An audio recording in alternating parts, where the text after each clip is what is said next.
ask a question Yes. about something I've been hearing a lot? Totally. Overstimulated mothers and fathers. But like, would you describe like what you just told us? Is that just Totally. straight overstimulation? Completely. Well, Completely. overstimulated kids are more likely going to have an attention deficit issue. Yeah. Like you think about that, and you had said the carryover into your kids.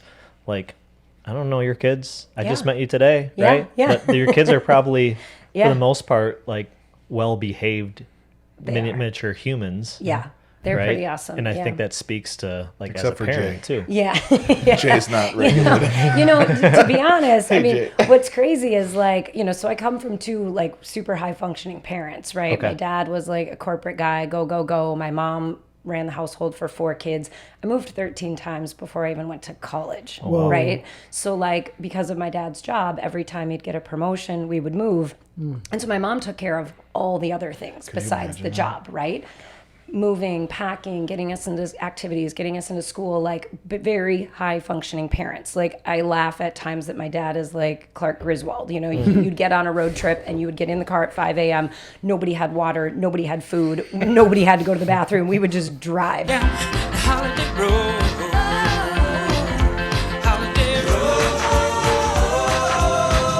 He would drive until like we got there, and we're all like, can we get out? We have to go. My husband calms me. Like he is the calm that I needed to kind of balance me out because I would have the tendency to just go, go, go and be run into the ground, I've seen that in person, like Yes. you guys talking together, and he kind of like looks at you and he's like, You guys, before we... I'm just like, Yeah. oh my gosh. Before that's we awesome. started dating, I knew him for 3 years. We worked together, and I literally thought he thought I was crazy. I was like, That's he thinks probably I'm true, crazy. and that's He why he might loves you. have. The right But type I of was crazy. like, Yeah. I really feel like he's so calm that I just need to like dial it back a little. But like, now I know him more. Yeah. He's good at being calm when he really needs to be to. calm. Sure. But it's really important for both of us to just raise really self-aware kids with like good emotional intelligence to know this is, when I'm overtired, when I eat too much sugar, when I don't eat protein, when I don't, whatever. Here are the things I feel inside my body, because I think that gets lost a lot of times and we just kind of, And that's your keep on experience as habits. like a healthy human. yeah. Do you see that elevated? Do you see other things with like clients that come in? Like that's probably a common theme with women coming in working Totally. with you. Yeah. Is like, and we talked about this, like raising your awareness and locus of control, like those tools that you can build. Like, what do you see as like common themes with your people? I think just that, like the just getting into habits, going and doing, focusing on what everybody else needs all the time. And then when it comes time to say like, how are you, or what do you need, or what could help change this or whatever, they're like so not used to even thinking about themselves as much that they don't really know, or they just go to like the low hanging fruit and it doesn't work. Like everybody will say, oh, I'm so stressed out, I probably just need to go for a run. But if you're a perimenopausal or menopausal woman who is not sleeping at night, the very last thing you need to do is go for a run. What you need to do is lay on your floor and you need to take deep breaths for like, I don't know, 20 5 minutes. years? For 5 years. Yeah. Anti-running. But do you know what I mean? Like you do not need to run. And sometimes you don't even need to walk and listen to a podcast. Like it's not that. That's like, this podcast. yeah, this podcast. Okay. Yeah. No, Okay. we're- I didn't want to we're- make that distinction. Listen to this podcast. I have a question though. Yeah. About taking care of yourself, and the immediate reaction for men and women, but we're talking about women right now, is I need to go exercise, right? And so when you see people in the gym, when you're training, they're obviously showing self-care. They're coming there, they're taking care of themselves. But what are some of the things that you see and or like try to instill in them for when they leave that hour, after the hour's over, they have to go home and everything comes back? So like the defenses, the shields, the protection, like what are some of those things that you pass on to your clients? Can I expand on that too? Because Totally. it might tie in. I had a similar question. You had talked about habits. It might tie in like what habits do you try to instill to your people when they leave, when you're not seeing them for the other 23 hours of the day? I think what I love so much about doing in-person training and like having the gym space is just kind of bringing that awareness again to like, getting them in their body first so that they can start to think, oh, does something bother me? And seeing modifications in their training as like kind of like a boundary, almost like if I am not able to do this, right? Like you treat some of our members that might have shoulder issues and just accepting those things so that they don't feel like a failure. Because I think so many times that it is sort of either that I'm not doing enough or I'm not doing it right, or shame or guilt or like all of those things. Like if I could wave a magic wand and just take those two words out of women's vocabulary, having women say, I feel so guilty when, or I feel so bad when I can't like step up to a level that maybe other people are doing. That's the big thing that I want to instill is just kind of like, honestly, pride, and having them feel proud of themselves, having them feel like they have something to celebrate just by coming in and like taking good care of their body, getting in community. And I think sometimes, so many times, natural conversations come about like, what's next? What are you going to eat when you go home to kind of help repair your muscles? Like, now you're going to drink more water throughout the day, right? Remember to prioritize your sleep because your body feels better, right? It's just all of those cycle things of saying you feel better when you're around other people. You feel better when you move your body appropriately for this day, like where you're at, getting them to ask that question. Because if they were maybe doing it in their basement, just even with an app, they might forget to ask, do I feel like I can do that today? Or could today be a recovery day? And feel proud of that because they're listening to what it feels like to move today, instead of being like, nope, today was going to be a running day or a strength day and I've got to power through and it doesn't matter that I'm exhausted. I would imagine that's momentum that they would build and carry on through other decisions that they're making in their life. Is this something that I should do today? Yes. Right? Yes. There's like observing your classes and being there like during the training, and like you talking about the community part. I was like thinking in my head, like, it is hard when you teach a group class because everyone's looking around at like who's doing what, right? Yeah. Like people just compare like, oh, this person can do 50 pounds over their head. Well, I'm going to try that. They kind of get into trouble that way. But I think your presence and your business, your group training classes, like I've seen the chatter that you talk about, like, hey, what are we doing afterwards? Or, it's kind of a nice environment where people feel comfortable sharing. And I think you were talking about a certain type of thing, but I think Nicole, we had those conversations, like, be okay with not doing it this way. Yes. And that sometimes you got to hammer that home with people, but once they start figuring that out and like, oh, my expectation is I'm not going to press something overhead today, I'm going to press something this way.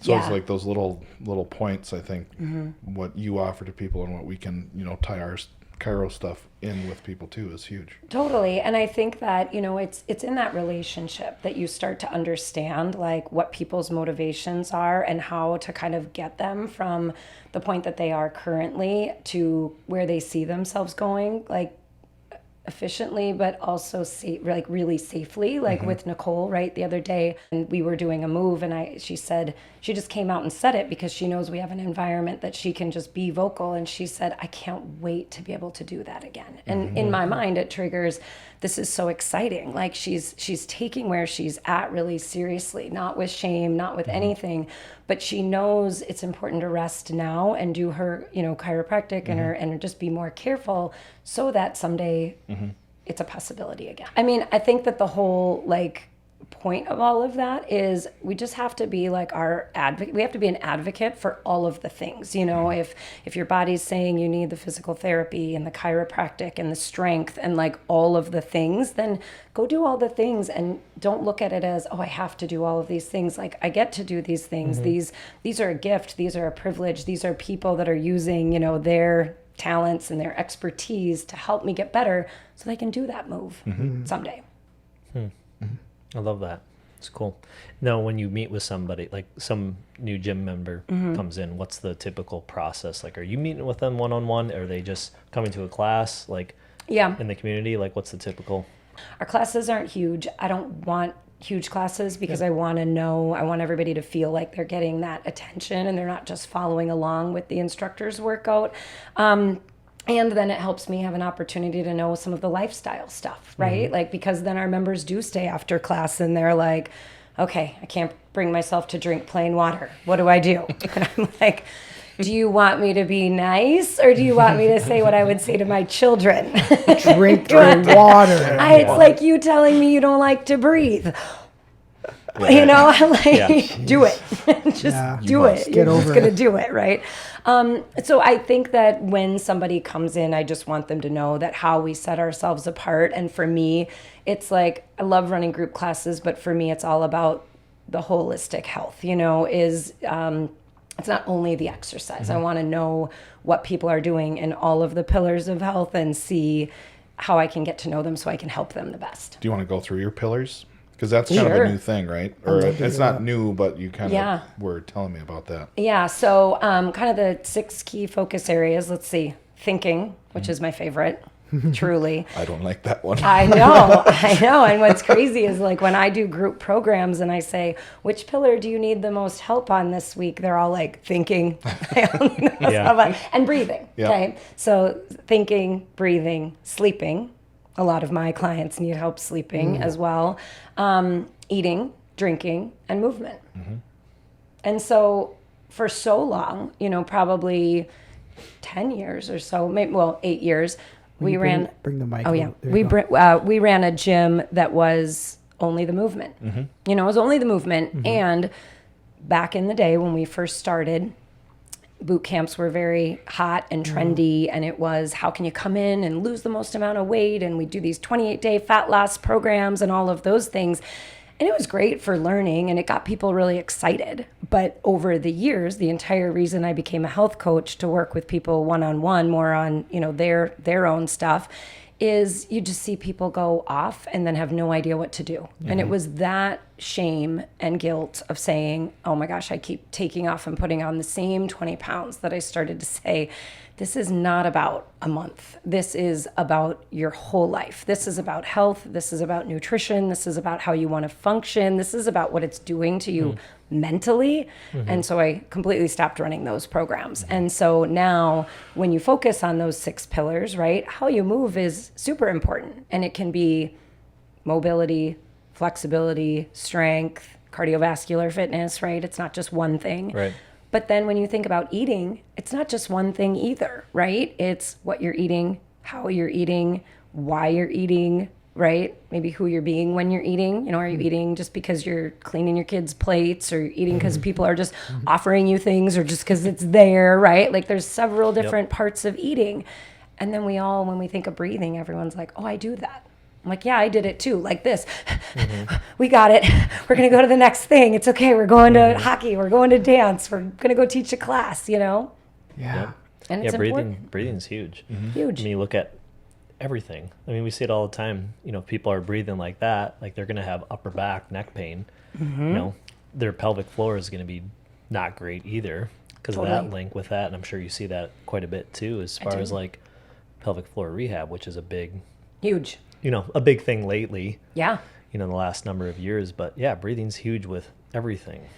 My goal with you being here is to give people like an idea of like the experience. So people come in for a class usually, or they have a consult with you, correct? Yeah. And then what are the next steps? Do you have like a discovery session? Do they like journal stuff for you? Like what's the... Yeah, so I would say, there's really 2 things, because I have a broader audience than just even in, with the gym, right? So the gym is a component, I would say, of everything that we do, because we have a whole online component too that really is my Stronger in 6 program. And that's the one that incorporates it's Stronger in 6 because it includes strength training, but I want people to be stronger in all 6 pillars, right? So it's 6 weeks, but it's also 6 pillars of all of those things. Because if you can show up as stronger physically because you're actually focusing on strength training, and then all of the other components, right? That's a whole online. But most of the time, yes, it can be an online discovery call, where we just talk about, where's the disconnect? Like, what are you doing now? What do you envision for your health in the future? Like, how can I help you, right? Because I work with people either one-on-one in the gym for this. The training component is a little separate from my health coaching, and then I've got the online programs. But really it's bringing people into that community. And then we have some online office hours where people come and they talk because maybe they couldn't stay after a class if they're, a member at the gym. And we dial in and we all just talk about what's going on. And that's a group setting, right? That's a group setting, yeah. yeah, on Zoom. And I think that's one of my favorite things. And that was a COVID thing, right? You started doing that because we of COVID? started doing it because of COVID. Thanks, yeah. COVID. Yeah. And it really held on, right? Because then you can get to people who maybe can't make the same class times, but they have questions or they want to feel like they're not alone. So I would say a lot of it goes with me connecting with people one-on-one because I want to get to know them. And then I want to draw parallels. I mean, I think that when I've been thinking about why am I so passionate about building community is because I grew up roaming around all the time, right? Like I didn't grow up with the same friends. I was always the new kid. And when we started the group fitness, it was like, wow, look at this. Like through fitness, we can bring people together and they're moving and they're laughing or they're complaining about not liking to move or they're so winded and like it brings people together, those experiences.